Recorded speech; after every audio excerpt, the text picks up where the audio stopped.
Hey, I'm Mark Cuban, owner of the Dallas Mavericks, on TV show Shark Tank, and a whole lot of other things, and I'm fired up to be on the show with Howard. It's actually, I think this is my third time. It's the first time in 8 years, so I think he forgot about me. But I'm a huge Howard fan, and whatever he wants to talk about, we'll talk about Shark Tank, we'll talk about the NBA, we'll talk about business, and I don't know, Howard, best interviewer in the world, so I'm sure he'll come up with something interesting and different.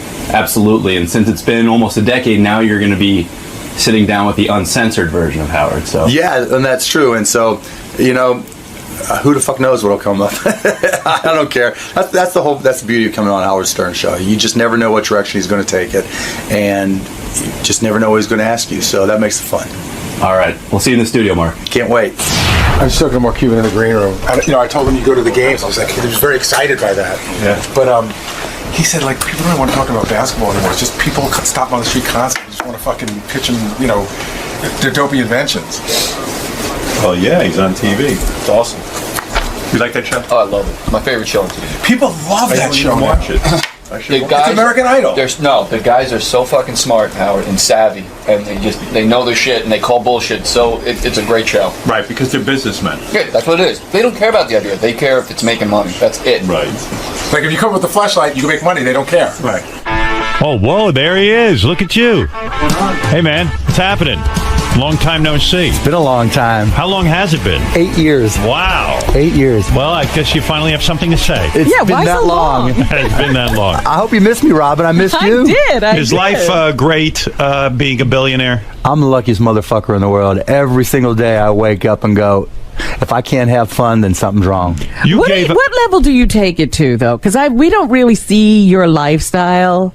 I just, I'm pretty much the same guy I was before I had money, but I just don't put any limits on myself. So if I want to do something and I think it'll be fun, I can do it. How many homes do you have? Like 6. 6? Yeah. Where are they? Caymans, New York, L.A., Miami, Dallas. I got 5, I guess, yeah. What's your favorite place to live in? Dallas is my favorite place to live, but I like to get away to the Caymans because it's close. It's only a 3-hour flight from Dallas. It's not like a big fancy. It's not like going to south of Spain where everybody's partying all the time. I got 3 kids now, so it's laid back and we can have fun. Miami's more of a party town for a single guy, right? Yeah, I've had this place for like 15 years. Is it a private home or do you live in like a penthouse? Yeah, it's more of a penthouse in a building. Yeah, I see. Is that noisy or is that where you go to really unload? No, it's just like one of those spots that I've had. When I was single, right? When I was making the rounds, I bought it, and it was like, oh, this place is badass, so I'll buy it. And then I've just kept it. I've just never done anything with it. Rich guys, super rich people, like billionaires, they don't sell their properties necessarily because it's like, why bother? Why just bother? keep it around. That's the truth, right? Because it's more of a hassle. I've got my stuff there. It's easy. Why mess with it? So if I wanted to buy your place in Miami from you, I'd have to offer you some astronomical amount of money or something to turn you on because there's to make it worth your while. Exactly. Yeah. Otherwise, it's not worth the hassle. I mean, I got clothes there. That's probably the best part about having these places because when I go to a different city, I got my stuff. So I've got like everything down there. I've got a stocked refrigerator. Now, who does all that? In other words, if you have 5 you got to have staff. In other words, if you have 5 homes, okay, so you decide you're going to go to Dallas. I don't know. You decide you're going to go to Cayman Islands. You've got to have a bunch of people who live there who at any moment's notice when you say I'm coming down have to prepare that home for you, right? Only in the Caymans because it's got like 600 feet of beach, and so you've got to like take care of the beach. But everywhere else, I just have a guy, just someone who will, hey, I'm coming down, I'm bringing the kids or not bringing the kids, stock the fridge, make sure everything's ready to go, and that's it. Do you have a personal chef who prepares your meals? Me personally, no, but we just got one at home. Like, with kids, my biggest fear in life is that my kids turn out to be messed up. Right. And so at home, my kids are 3, 6, and 9. Right. And so we have a nanny that works probably 8 hours a day, 5 days a week. A nanny for each kid, or just one nanny? No, just one nanny. One nanny. Oh, you're so cheap. Come on now, Robin. I know wealthy guys who have a nanny for each kid. Really? Yeah. See, to and me, they're around the clock. Right. No, we won't do that. Like, our nanny's there to help. With 3 kids, if you can afford help, you get the help, right? Sure. And then once after that, when she's gone, it's just normal, right? We'll take the kids to school, pick them up, take them to dance, right? I've got my all of that, huh? All of that. I got my daddy-daughter dance tomorrow night. But don't the kids fuck up your lifestyle, Mark? Because you being a wealthy man, you want to go to Cayman Islands for 5 weeks. They've got school. You've got to stay there. They've screwed it all up, haven't they? Yes and no, man. You know, on one side, that is the screw up, right? But other than it's my kids, right? How are you going to prevent your children from becoming screwballs? That scares the shit out of me. Right. Seriously. Well, they're going to be spoiled, right? No, I mean, they're spoiled. I mean, you know, when your daughter, my 9-year-old, like, kind of freaks out if she has to travel commercial. Right. You know, she doesn't quite get it. Right. Yeah, I mean, that scares the hell out of me. But, I mean, we do everything possible just to make it normal, like we're a regular family. When, you know, I think what it's contingent upon is your wife being really strong. Yes.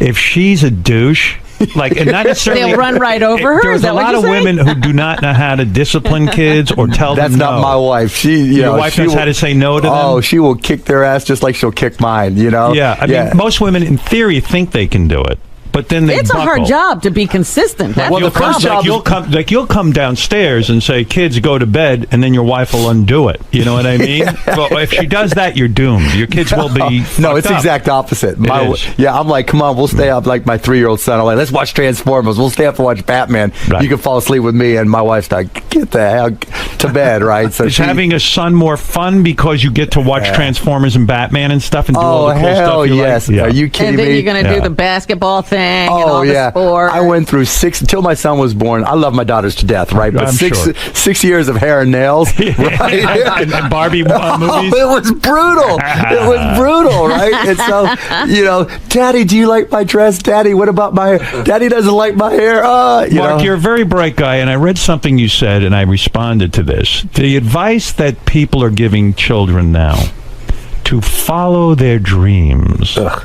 You hate that. I hate it. And I happen to agree with you. Explain. Well, everybody dreams about something. Everybody dreams, right? Everybody's passionate about something, especially when you're young. You're going to play the guitar. You're going to be a baseball player. You're going to be a singer. You're going to be a rock and roll star, right? Everybody's got that, but, you know, where do you spend your time, right? You can talk about it, but where do you actually work at? And, you know, everybody talks about following their dreams and passions. I say you follow your effort because if you're working at it, you're gonna get good at it. And if you get good at it, you're gonna like it. And if you like it, you can be great at it. You're so right. Our kids today told too much that, oh, you're such geniuses. You're so brilliant at everything. You're so good and talented. And meanwhile, they don't have a fucking ounce of talent, do No, they? absolutely. Like my wife and I had this conversation, right? Talking about who wears the pants. Right. She was like, look, you know, we want to build them up and give them confidence, but we have to install a dose of reality. You know, so if my daughter can't sing, you got to tell her, you got to keep on working at it, right? It's not about saying you're good when you're not. You know, you've got to have a dose of reality, and that you're right. It hurts kids. Billionaires who I've seen who actually raise kids who are not assholes. There's a guy I know, Leon Black. Do you know Leon? I've met him. I don't know him. His kids are so together. Really? I see that family and I go, wow, this guy really did it. Whatever he did, because he's a billionaire. They can have Right. anything. He's got a massive art collection. He used to own Sirius. That's how I met him and became friendly with him. His kids are, you know, and even, I know you've got a rivalry with Trump, but it looks like Trump's kids It turned out all right. really, Yeah. it's a testament to his parenting and his wife's parenting. Or somebody. Somebody, yeah. Somebody got it right. Right, they seem to be No, I met him. I met him, Ivanka, Junior. I mean, they're cool kids. I mean, the daughter is super smart. Right. Wharton School of Business. Yeah, she this knows kind of her thing. shit. Right. So hopefully ours will turn out the same. Your rivalry with Donald Trump, I remember you had a show that was similar to The Yeah, Apprentice. the benefactor back in the day. And Trump said to you, fuck you, Mark Cuban. He even sent me a letter after we got canceled. He even sent me a letter saying, I told you it was going to fail, you know? Yeah. Was that personally difficult for you that the show that was like The Apprentice failed for you? Because yeah. Trump was like needling you. Absolutely. and- I'm so competitive. I'm like, so competitive, you know, especially in business. Business is the ultimate sport. Right. You know, people like, I'll talk to the Mavs, I'll talk to other athletes. I'm like, you think you got it hard, right? You compete for 48 minutes or 60 minutes. You practice a couple hours a day. Right. You know, in the media business and all businesses, it's 24/7, by 365, by forever. And there's a 12-year-old and an 80-year-old trying to kick your ass, Right, right? right. And so anytime I lose, I'm so competitive. It just killed me. Do you go through a depression of sorts No. when something like that happens, when a failure occurs? And you're not used to failure. No, I mean, not you've at all. succeeded in your life. I mean, you've made a tremendous amount of money. You've been successful in business, and you're having a fun life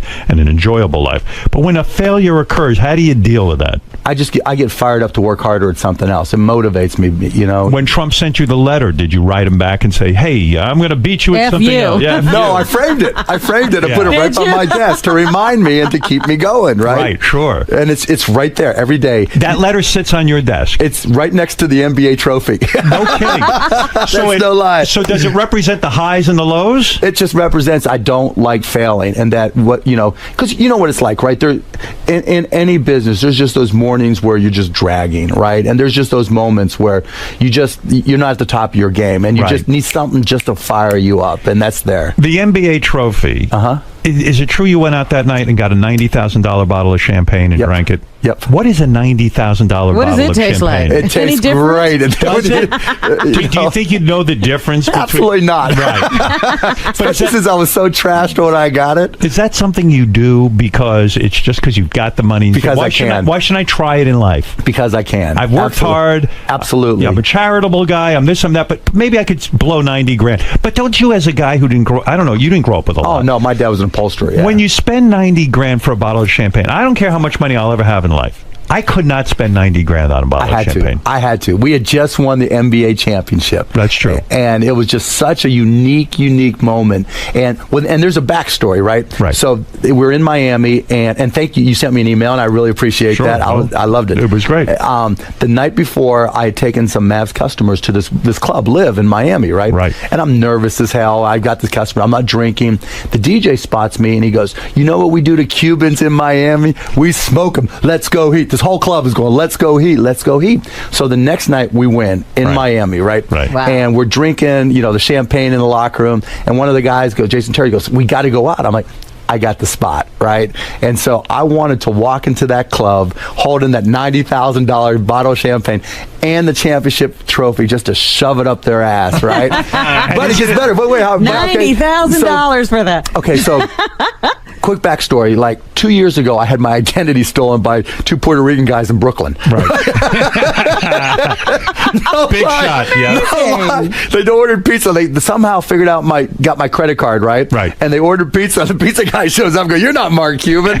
Busted him, right? Right. But ever since then, every 6 months, I roll over my credit cards, right? Right. And switch them. And so I go in. We had just won the championship. The guy sells me on the $90,000 bottle of champagne. I give him my black Amex. It gets declined. I had it called in, right? You had to turn it on. You as an owner, I think you probably took the most pride in that win because most of the owners don't like you, right? Yeah. But why don't they like you? don't they because like you? Because you're flamboyant? Yeah, it's changing some, because the old school guys didn't like me, but they're selling the teams or dying off Dying or what. out, Yeah, but so yeah. there's a newer generation of owner now Right. who kind of looks up to me because I've been Sees you doing as it. entrepreneurial. Yeah. You're out there meeting the fans. You're doing your thing. No, it's like, look, if it's your company, people better know how to get a hold of you, right? I Right. mean, it's your deal, and you represent it every minute of the day, and so they didn't like that. But now it's kind of changing, and then now it's like, are you going to be the next Mark Cuban as an owner? As a spectator, I love watching basketball. I don't follow it like as precisely as most people, but it is some sport You to don't watch. follow it, Howard. But I go Hey, to Gary like the told me Knicks. you're going to the Knicks games now. Yeah. I've been going for years. I love watching masterful athletes play. It's amazing, isn't it? These guys it really are just is. phenomenal. Yeah, they're the best athletes. Basketball players up and down that court. I don't know how the hell they do it. It's incredible, and the effort. People don't really appreciate just how fast and how big they are and how difficult a game it is. I mean, you talk about, owning a team and you found it so enjoyable. But when you went to buy a Major League Baseball team, the owners kept you out of baseball, right? Yeah, basically. Why do you guys. think they did? They were afraid I'd spend too much to win, and I think they knew I would do anything to win. I mean, legal, within And the that rules. that's your- bad for the sport? Was that your MO in Yeah, basketball? absolutely. That you went out and said, I'm going to get the best talent. I'm Whatever going to it hire takes. the best guys, whatever I got to do. Whatever I got to do, yeah. And the owners in the NBA freaked out about it. And there's a couple guys that also own Major League Baseball teams that had the power to keep me out, and they did. Did you end But up with other overpaying? teams, wouldn't they want to do the same thing? No, they can't. See, the difference between the two sports, Robin, is in baseball there's no salary cap, so there's no limit on how much you can spend. Right. Whereas in basketball, You could kill there's- people, yeah. Yeah, you could just crush them. Right. Yeah. And did you end up overpaying for a lot of players? Yeah. You did. Who'd you overpay for? Who was your biggest mistake? Oh, I hate to kill guys, but we made a trade early on in my career for with the Denver Nuggets, and we probably overpaid a guy named Rafe LaFrance more than anybody else. Right. And Yeah, hey, 'cause I Rafe's a don't good know him. guy. Yeah, Rafe's a great guy. What'd you pay him? I think we gave him a $45 million contract, and then as soon as we realized it was a mistake, we traded him. When you're writing those kinds of checks, because ultimately it comes out of your pocket. Oh right? yeah, absolutely. Does that scare the shit out of you? You start to wonder. I know I've got $2.5 billion or something crazy Oh, like yeah. that, but you say, hey, that can also run out too. I mean, these guys can go through money. Yeah, they can go through money. Did it get scary? Yeah, it's gotten scary, but not so much on the money as it is on the wins and losses, right? Yeah. Because the way it works, you only have 15 players, so it's not like baseball where you can just get rid of one and bring in another. Right. So if you're stuck underneath that salary cap, you're stuck. Right. And so that scares me as much as anything, because I can always bust my ass and figure out ways to make money, but winning in the NBA or any professional sport is hard. Because after you make $2.5 billion, and we'll go into how you made that money, but after you win $2.5 billion, you should didn't probably... win it, he made it. I mean, after you made it, you should really say to yourself, hey, fuck it, I'm never going to work again. I'm not going to take any risk. I'm going to just live off the interest of this That's money. exactly what I said to myself, but I couldn't do it. You wanted to be a guy who was relevant in the NBA of all things. I just want, you know what? Okay, so I was a Mavs season ticket holder before I bought the team, Right. and I would just go to the games, be a fan, and they sucked, right? And then I just made all this money. I just sold my company, and I don't want to say it was burning a hole in my pocket, Right. but it was there, Right. And so I'm at the game. It's the opening of the '99-2000 season. I'm like, I can do a better, it's not a sellout, and I'm all fired up to the start of the year, and I'm like, I can do a better fucking job than this guy. Right? So I'm like, hey, wait a second, I'm a rich motherfucker now, Right. so I'll buy the team. In a sense, you're right, because don't you always feel like a poor guy, even though you have $2.5 billion? Yeah, I mean, look at me, right? Yeah, but that takes a certain psychological leap, because you got to go, man, I've got $2.5 billion. I'm not going to run out of money. That was the hardest part. Yeah, that's and too, right? That's the change. That's the transition where it's like, okay, I don't want to lose who I am, right? And I don't want to, lose, grasp of, the traditions of my family, my background, and everything. But hey, there's a brave new world out there. How am I going to get into it? Has your team gone up in value? Mm-hmm. If you sold the team now, what would you get for it? I mean, what would be your price? Probably. I mean, I wouldn't sell. I mean, the only price where I'd have to at least consider it would be $1 billion. $1 billion. Yeah, I wouldn't consider less. What did you How pay much for you it? pay? $285. $285 million. Right. And now you think the value would be about $1 billion. I wouldn't sell it for less than that. I mean, if someone third party were valuing, they'd probably say $600 to $700 million. So it was a very good financial move for you. It wasn't to buy a bad. team. Yeah, it wasn't bad. Do you have partners in that, or you?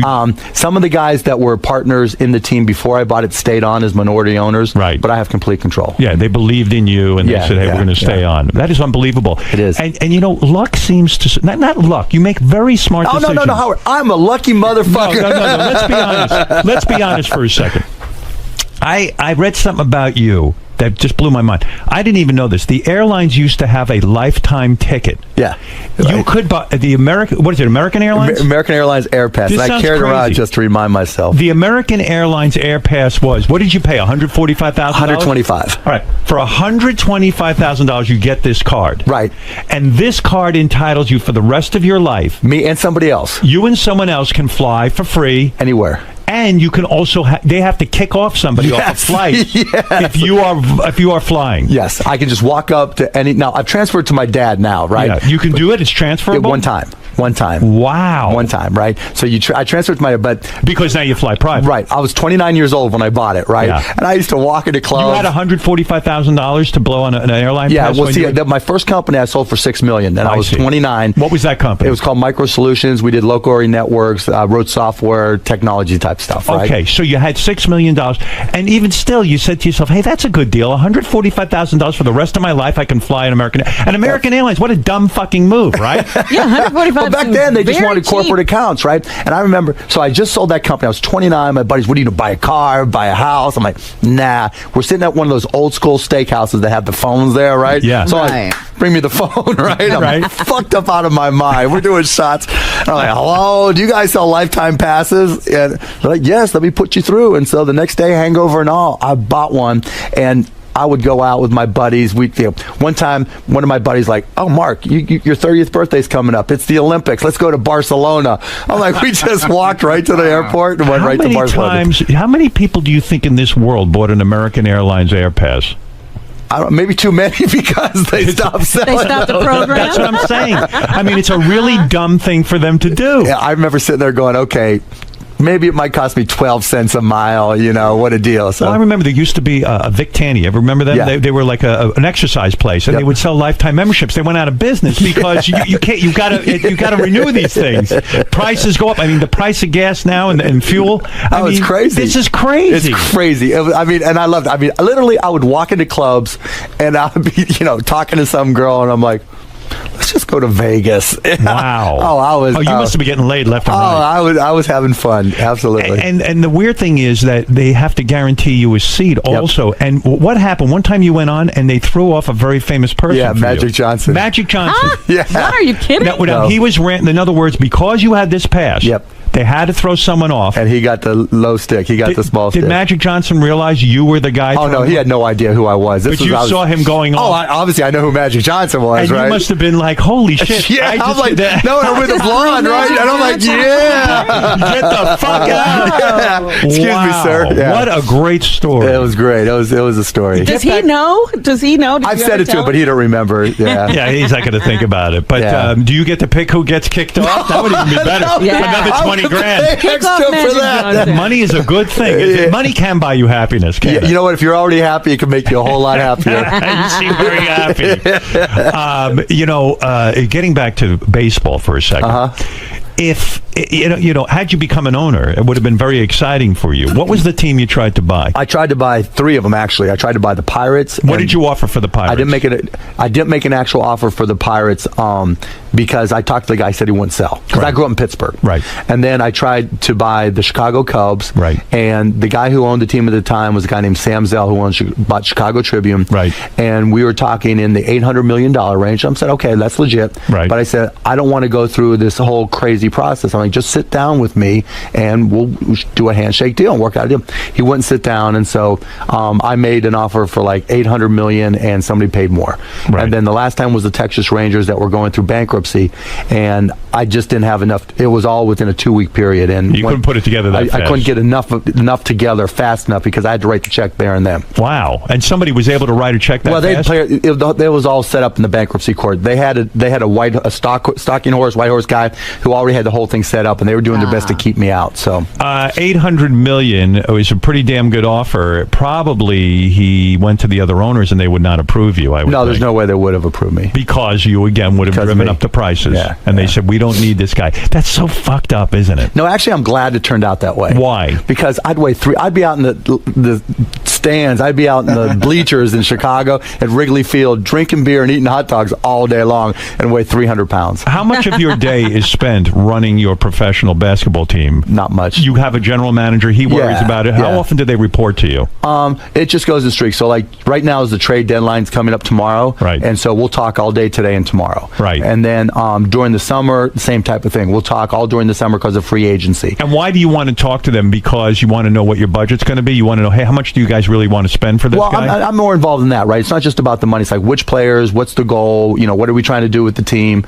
And, it's like a stock portfolio. Even though your broker may be the guy, right? You still have to understand and make the final decision. So I have to make the final call. Do some owners stay completely absent from that kind of thing? Yeah, They do. They just say, here's a budget, but I'm, and my guys already know me, right? It's like, because right now we won the championship, and then we had a lot of older players, and so we let some of our guys go, and we're not rebuilding, but we're regrouping under the new collective bargaining agreement, and so now is a more difficult time for us. So it's more important decision. So I'm more involved. If I'm a GM, do I want an owner who's like you, or do I want a hands-off owner more? Depends what kind of budget he gives you, I guess. Right. But I mean, if you have an unlimited budget, then that's what you want. Do you have an unlimited budget? No, because with the new NBA rules, you can spend, if you spend stupid, you can't fix your mistakes. Like they just changed all the rules within the past 18 months after we had this big lockout, right?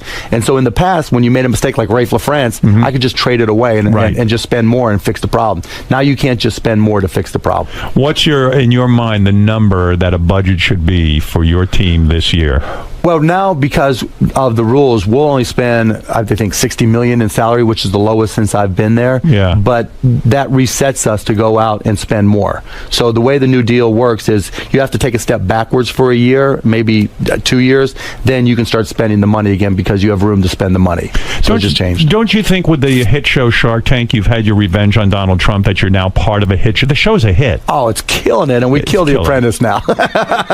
Did you write Donald? Oh, I did. I told him. What did you write? What was the note? Oh, I just tweeted him, right? I just tweeted him. I said, "Hey, Donald, look at your numbers, look at our numbers, and you decide." Did he respond to that? No, he didn't. He did not. And look, I love to pick on Donald, but because he fights back, right? Right. But I like him. I actually do like him, but I just like to pick on him. He's an easy target. Let me understand something about Shark Tank. It's you and a couple other guys. 4 other guys. Who sit there, because you're rich guys, you actually would put up your own money. If you hear a good idea, you will invest in it. Our own money. How many ideas have you invested in?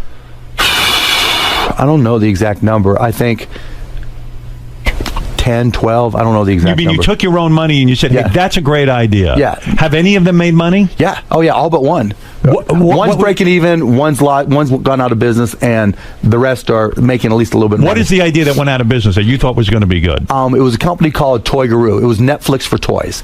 So you know how when you have young kids, they fall out of love with their toys every 2 months, right? Right. So you paid this company $35 or $40 a month, and they would send you $300 worth of toys in a big old box. Right. When you're bored with them, you send them back, they disinfect them, and they send them to someone else, and they send you a whole new batch of toys, so your kids get new toys every couple months. Right. And you just swap them out all the time. And we used it at home. My kids loved it. Uh-huh. But the lady who was running it just, she couldn't get her act together. She didn't know what to do. She would, we would sit down and talk to her and say, okay, do A, B, and C, and business will grow. And when she would do it, things would go well. And when she wouldn't, she'd lose customers. So how much money do you lose on a deal like Toy Guru? Toy Guru lost $100,000. $100,000. Yeah. But that's okay because you make it up on these other businesses. More than make it up. What's the best one you invested in? The best one so far, there's been 3 or 4 really good ones. The best one, it looks like it's going to be this company called Surf Set Fitness. Well, go ahead. These kids, these guys, hockey player and his girlfriend in New Hampshire like to surf,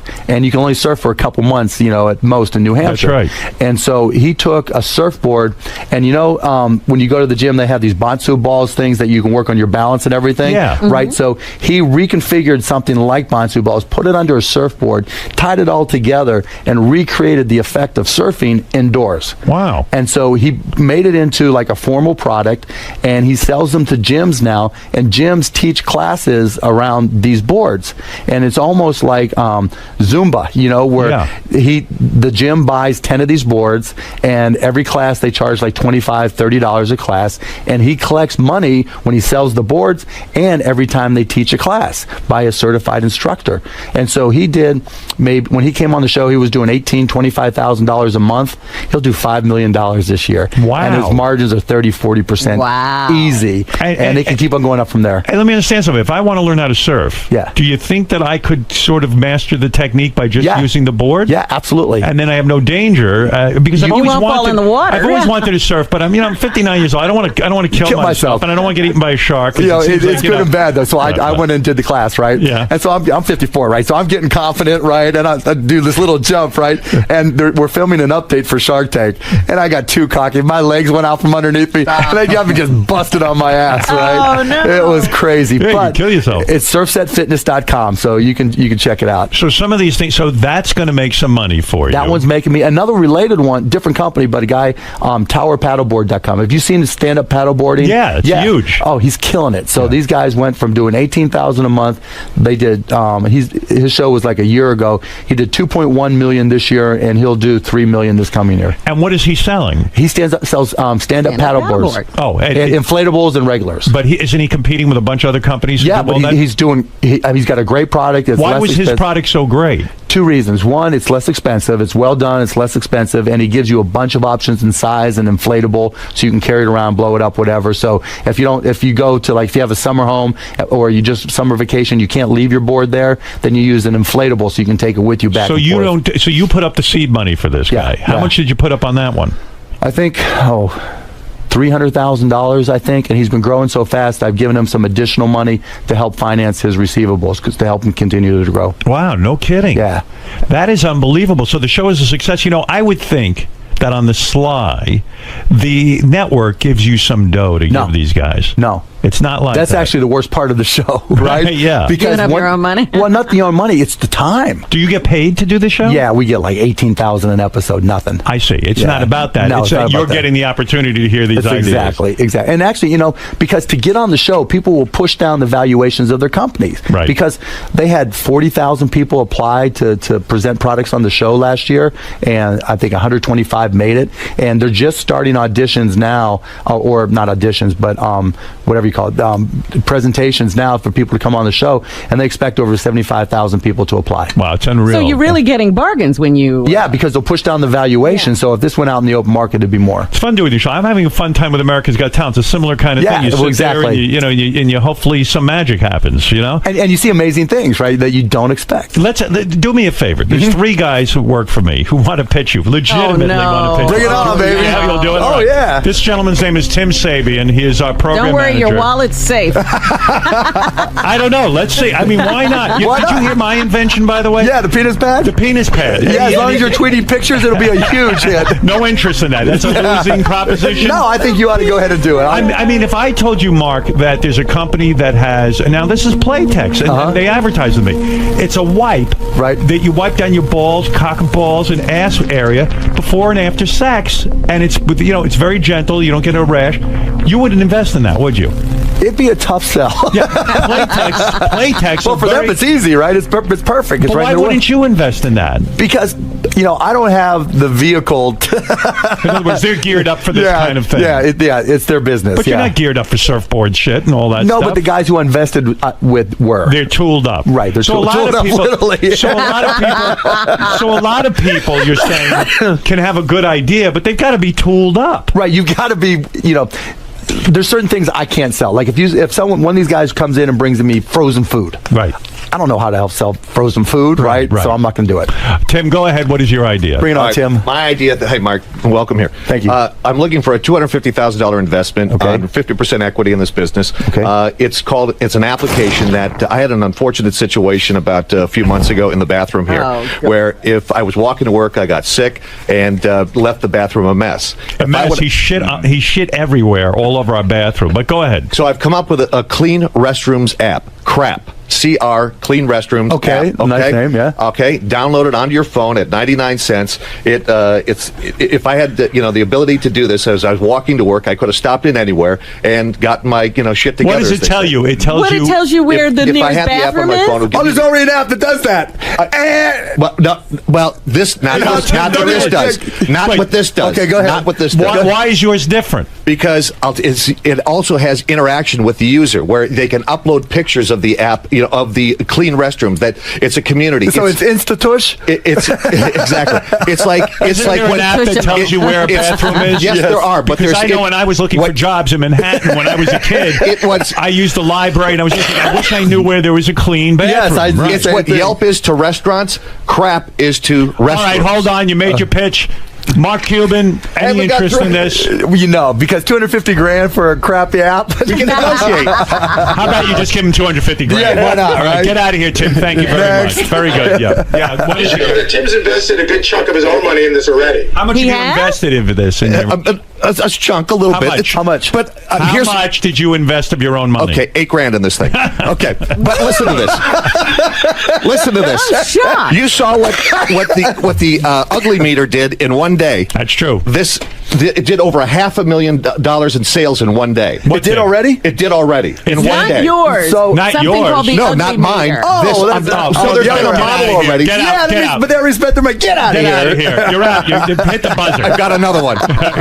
He's got another What one. happened? I thought you were going to pitch your remote control leash. Well, that was the other one, but I sat last night and did this. right, get It was out of here. 10:30 at night. I wanted to go to bed. All right. Good night. I don't know if you. I don't even know if you want to hear the other ones. All it they on. worse than that? You want to hear one more? It's all your call, Howard. I don't know. Richie, what is yours? This is something called shittins.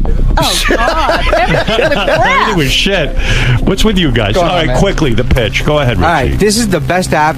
Tim is An the app. perfect person. Not app, a product. Okay. And you would love this. It's a baby wipe in the form of a mitten.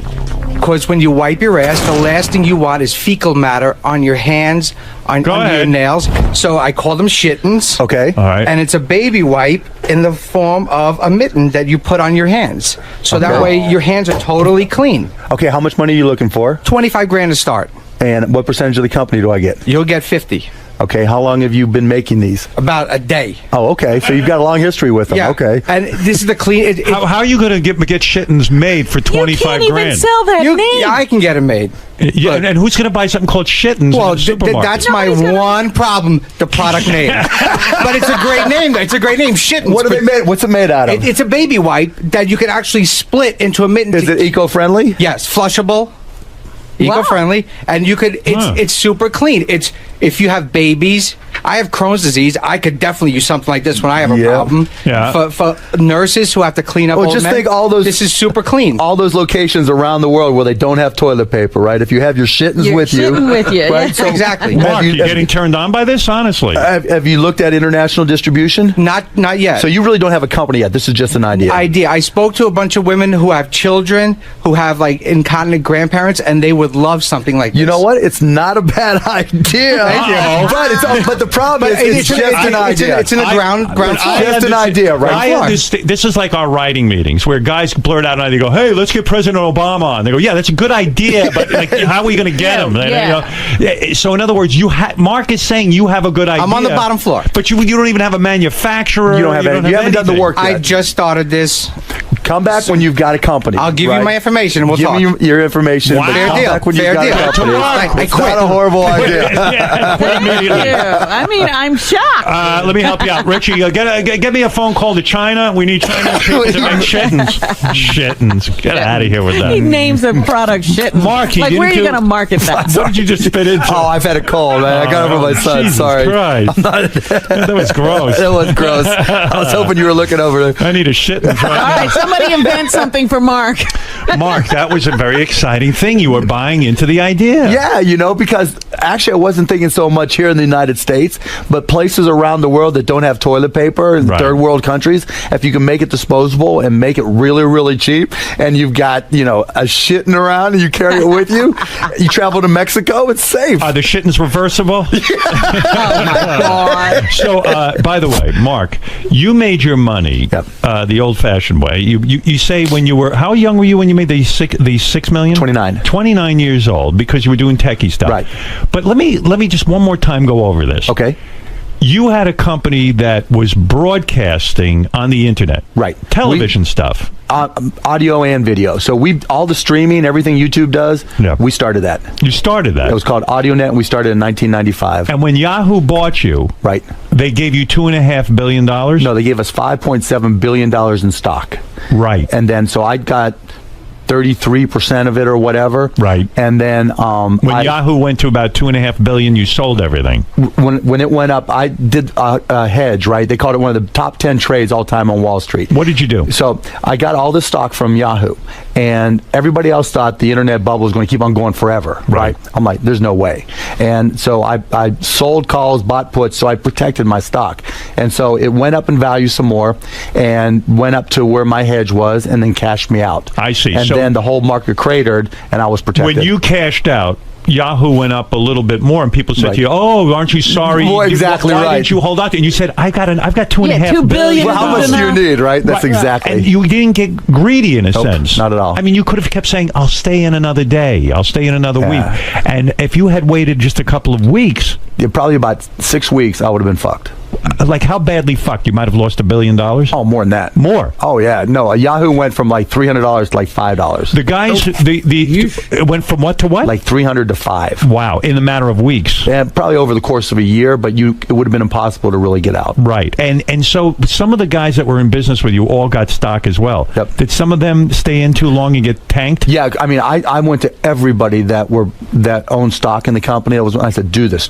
Get out. I'm getting Just out protect now. yourself, right? Protect protect yourself, right? And some of them did, but a lot of them didn't. Wow. They just got caught up, and there's some miserable friends that I have. And employees, like the guys who put in, I was just talking to my partner, Todd Wagner, just the other day, actually.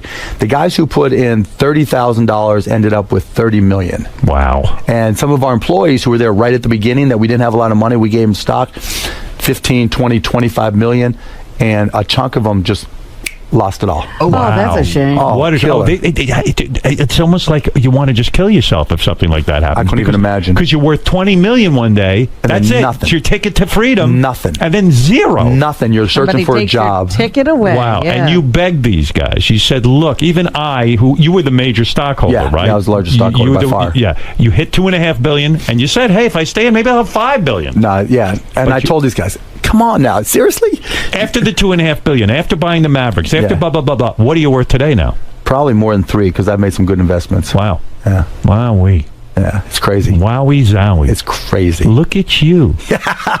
And yet, like the rest of us, you can even get a cold. You haven't figured out how to conquer that. I haven't conquered a lot of shit, man. It's beautiful, man. It's beautiful. It's crazy, isn't it? You know? Good for you. I'm happy for you. Thank you. Thank you. And one wife. That's it, huh? Just one. Prenup? So far, he didn't get married that long ago. I got married 10 years ago now. And you did the prenup, of course. Did the prenup, yeah. I mean, she's amazing. And she knew me before, da-da-da-da-da, right? And she's younger, and she's great mom, great wife. Yeah, I'm happy. That's what I was going to ask. So when you become a billionaire, how do you know why people are approaching? You know what? It was actually a lot easier than I thought it was. Really? Right? Because they all say the same thing. All the gold diggers say the thing. I love to travel.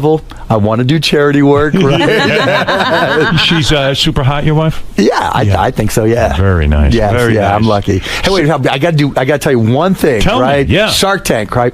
So I come on as a guest shark, and I'm talking. I'm online. I'm tweeting. Right? I'm like, someone says, you know what?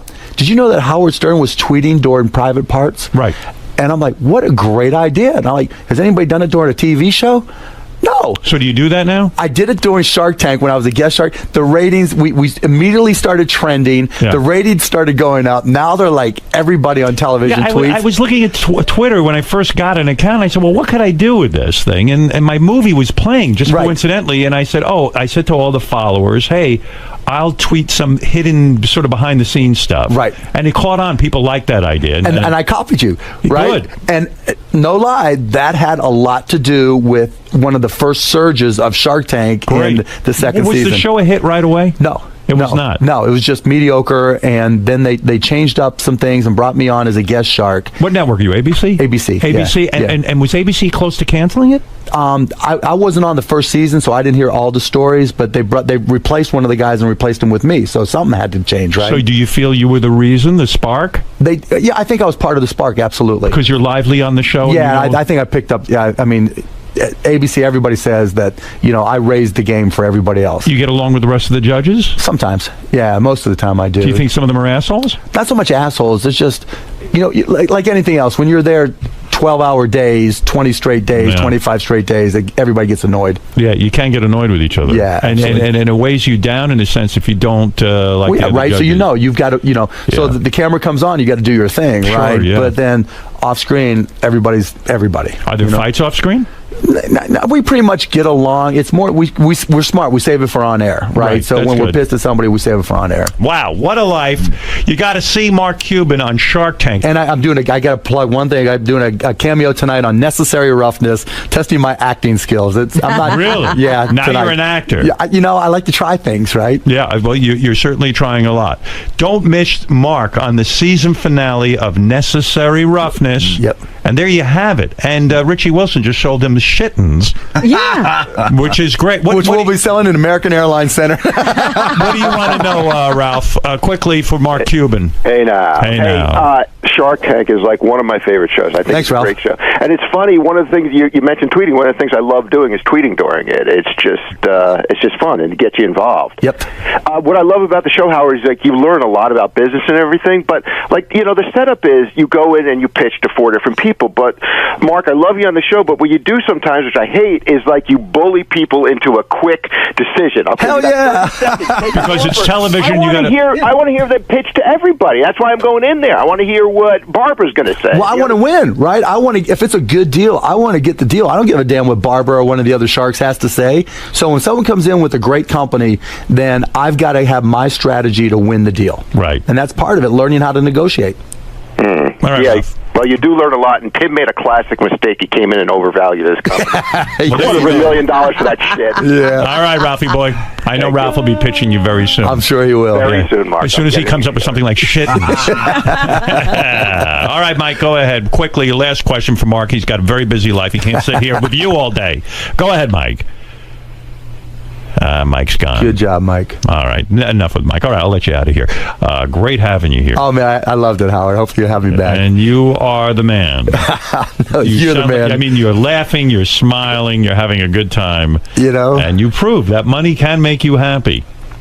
Hey, we're the luckiest guys in the world. It doesn't suck. It doesn't suck is right. Do you ever yell at your father and say, "Look how easy it is to make money"? What the fuck was wrong with you, no, Dad? My dad, I just say wherever you want to go. Yes. Where did are your parents both alive? Yes. Do they work? No, not anymore. Did you retire them? Oh yeah. My dad used to do upholstery on cars. So if you had like a rip in your car seat, you took it to my dad. And what does it mean to retire them? You just gave them a bunch of dough and said, "Go enjoy your life." No, he's got a credit card. He just goes wherever he wants. Wow. Yeah. Whatever he wants to do. He's 86.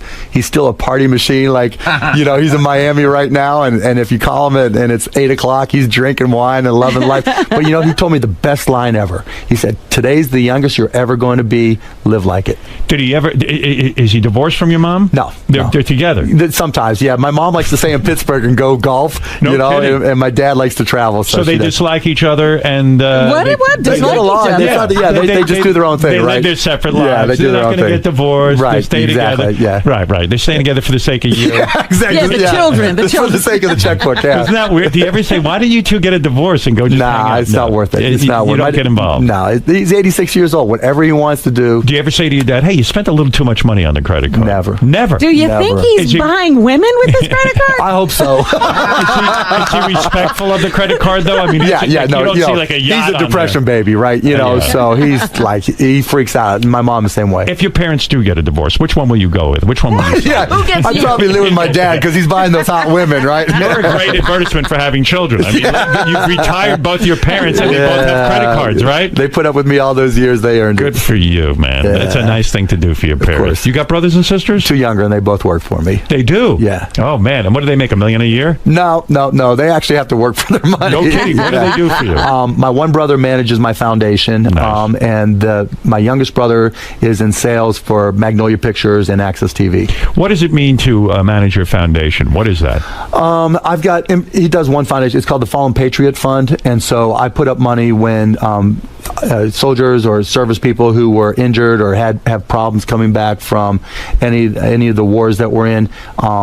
Sometimes there's certain care they don't get, so I just put up the money for it. And what does he do? He makes sure that the money goes to the right place? He goes through the applications and makes sure we pay off their bills or do whatever they need. Yeah. Is that a big job? I mean, yeah, it is, because we don't go out and raise money for it. I just pay for it all myself. And what does that cost you a year? I don't even know. That's a beautiful thing you're doing. Yeah, it's just the right thing to do. People go fuck themselves if they criticize you. Well, you know what I mean? But I don't go out and promote it or anything. You a letter Yeah, I don't go out and promote it. Yeah. No, okay, I understand. You're quiet about it. Yeah. All right. Mark Cuban, thank you. Thank you, for doing that for soldiers. That's beautiful. We'll be back right after these words. The great Mark Cuban will be back right after this. Tim.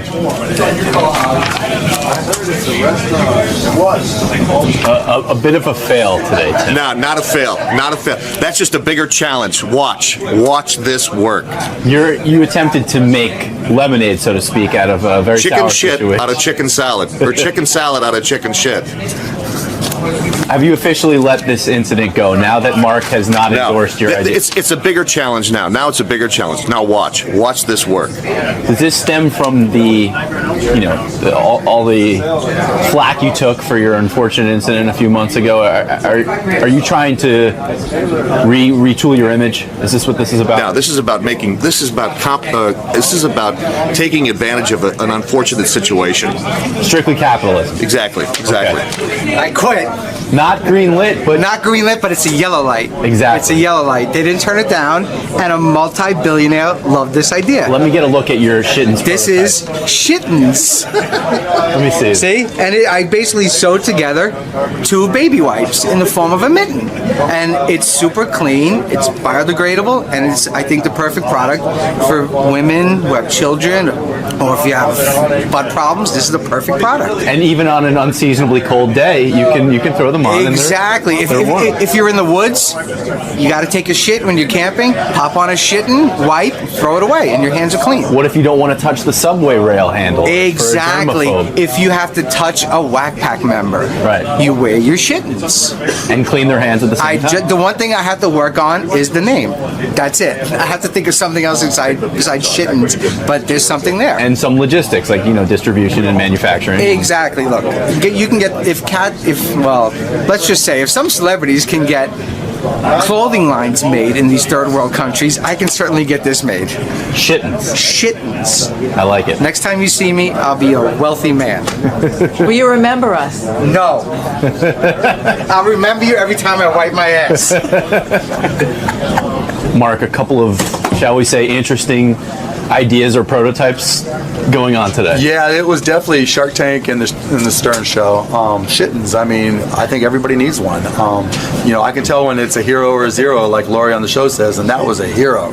I mean, all across the world, no one will wipe their ass with a bare hand ever again. No one will ever wipe the baby's ass with a bare hand ever again. No more fecal matter anywhere. It'll be huge. Thank you. Huge. Now, the dude who brought me the idea, he was worthless. worthless. Just think, if you go hunting, that's the perfect thing for hunters. Wipe your ass. You have to use a leaf anymore, nothing. Wipe your ass and you're good. Leaf-free pooping. Exactly. Who knew? No, it actually wasn't a bad idea. You should just see if there's anything out there like it. There is stuff like it, but for computer wipes, nothing for the skin. Well, yeah, seriously. I mean, it's just one little change. And here people, it'll be tough to get them to change habits, but I mean, just like for dads who don't know how to, change diapers, the dad protector or something like that. Exactly. It's not a. I mean, I don't know what the competition is, but it's not a horrible idea. They said the same thing about Post-it. Who thought about putting glue on the back of a piece of paper, on the back of a notepad? You should. And I'm just reinventing the wheel. Why not? Right? Why not check it out and then apply to be on Shark Tank? Seriously, you should. I will.